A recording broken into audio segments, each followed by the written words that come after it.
মানুষের উপরে আল্লাহ তাআলা লানত। আল্লাহ পাক রব্বুল আলামিন সূরা ফুরকানের 30 নম্বর আয়াতের ভিতরে বলেন, আল্লাহর নবী সাল্লাল্লাহু আলাইহি ওয়াসাল্লাম তিনি বলেন, কিয়ামতের দিন আমার উম্মতের বিরুদ্ধে আমি মামলা দায়ের করব যারা নাকি দুনিয়াতে কোরআন পড়ে নাই। আল্লাহ পাক রব্বুল আলামিন বলেন, ওয়া ক্বালা আর-রাসূলু ইয়া রাব্বি ইন্না কওমি ইত্তাখাযু হাযাল কুরআনা মাহজুরা। আল্লাহ পাক রব্বুল আলামিন বলেন, কিয়ামতের দিন নবীজি সেই দিন তার উম্মতের বিরুদ্ধে আল্লাহর দরবারে মামলা দায়ের করবে। ওই সমস্ত লোক কারা? যারা নাকি দুনিয়াতে কোরআন পড়ে নাই। যে রাসূল আমাকে আপনাকে শাফায়াত করবেন, সেই রাসূল যদি আমার আপনার নামে আল্লাহর দরবারে হাসরের ময়দানে যদি মামলা দায়ের করে, বাঁচার কায়দা আছে? বলেন, বাঁচার কায়দা আছে? বাঁচার কায়দা নাই। যেই নবী আমাদের জন্য সুপারিশ করবেন, কান্না করতে করতে তার গোটা জিন্দেগিটা শেষ হয়ে গেল, কিয়ামতের ময়দানে আল্লাহর রাসূল পুলসিরাতে সেখানে সিজদারত অবস্থায় থাকবেন, আর তিনি মাথা উঠাবেন না। আল্লাহ বলবেন, হে হাবিব আপনি মাথা উঠান, আজকে হাসরের ময়দান আপনার কষ্টের জিন্দেগি নয়। আল্লাহ রাসূল বলবেন, আল্লাহ আমার উম্মত আজকে এই পুলসিরাতের রাস্তায় আজকে তারা আগুনে পড়ে যাবে, আর আমি রাসূল এটা আমার চোখে দেখে সহ্য করতে পারবো না। যে পর্যন্ত আমার উম্মতকে আপনি মাফ না করবেন, সে পর্যন্ত আজকে আমি সিজদা থেকে মাথা উঠাবো না। জোরে কোন সুবহানাল্লাহ। আর সেই নবী সেই দিন উম্মতের জন্য মামলা দায়ের করবেন। কত ভয়াবহ কথা! আল্লাহ রাসূল মামলা দায়ের করবেন, কেন কোরআন পড়ে নাই, কেন কোরআন শিখো নাই। এটা গেল এক নাম্বার। দুই নম্বরে হলো, যারা দুনিয়াতে কোরআন তেলাওয়াত করতো না, আল্লাহ পাক রব্বুল আলামিন কিয়ামতের দিন কঠিন মুসিবতের সময় তাদেরকে অন্ধ বানায়া উঠাবেন। কোরআন কেন বড় নাই, এই জন্য অন্ধ করে উঠানো হবে। এই কথাটা কোরআনুল কারীমের সূরা তাহার 124 এবং 26 নম্বর আয়াতের ভিতরে আল্লাহ তাআলা বলেছেন, ওয়ামান আ'রাদা আন যিকরি ফাইন্না লাহু মাঈশাতান দানকান ওয়া নাহশুরুহু ইয়াওমাল কিয়ামাতি আ'মা قال رب لما حشرتني أعمى وقد كنت بصيرا قال كذلك أتتك آياتنا فنسيتها وكذلك اليوم تنسى জোরে বলেন আল্লাহু আকবার। আল্লাহ পাক রব্বুল আলামিন বলেন, দুনিয়াতে যারা নাকি আমার কোরআন থেকে চক্ষুটাকে ফিরায় রেখেছিল, কোরআন থেকে যাদের চোখটা বিমুখ ছিল, দূরে ছিল, কোরআন চোখ দিয়া দেখে নাই, পড়তে পড়েও নাই, আল্লাহ পাক রব্বুল আলামিন সেই সমস্ত মানুষদেরকে কিয়ামতের দিন অন্ধ বানায় উঠাবে। মানুষেরা বলবে, আল্লাহ আজকে আমরা কেন অন্ধ করলাম? দুনিয়াতে তো আমরা অন্ধ ছিলাম না, দুনিয়াতে তো আমরা চক্ষুষ্মান ছিলাম, চোখ দিয়া সব কিছুই দেখেছি। আল্লাহ আজকে কিয়ামতের ময়দানে কেন আমাদেরকে অন্ধ করে উঠানো হলো?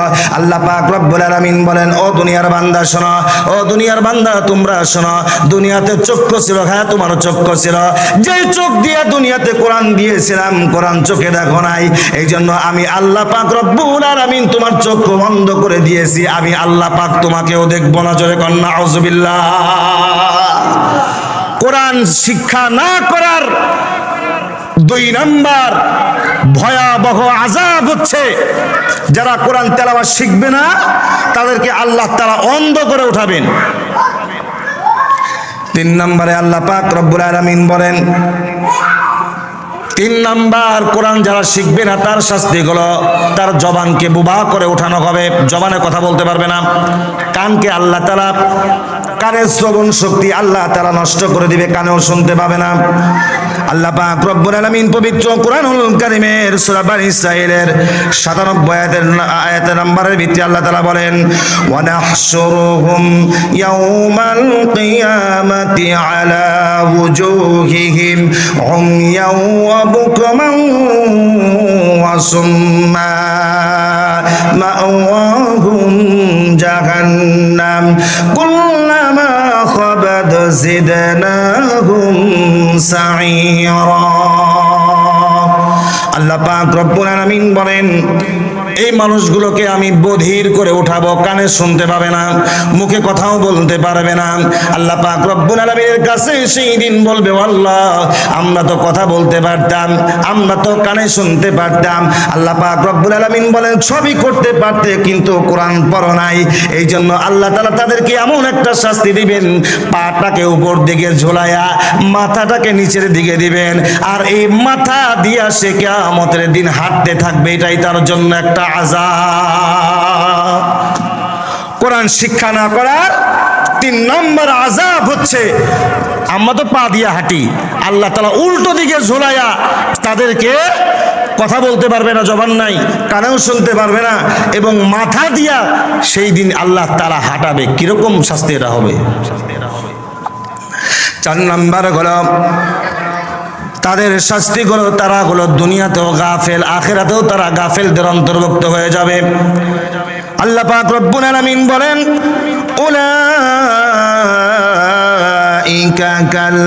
উলাইকা কাল আনআমি বাল হুম আদাল উলাইকা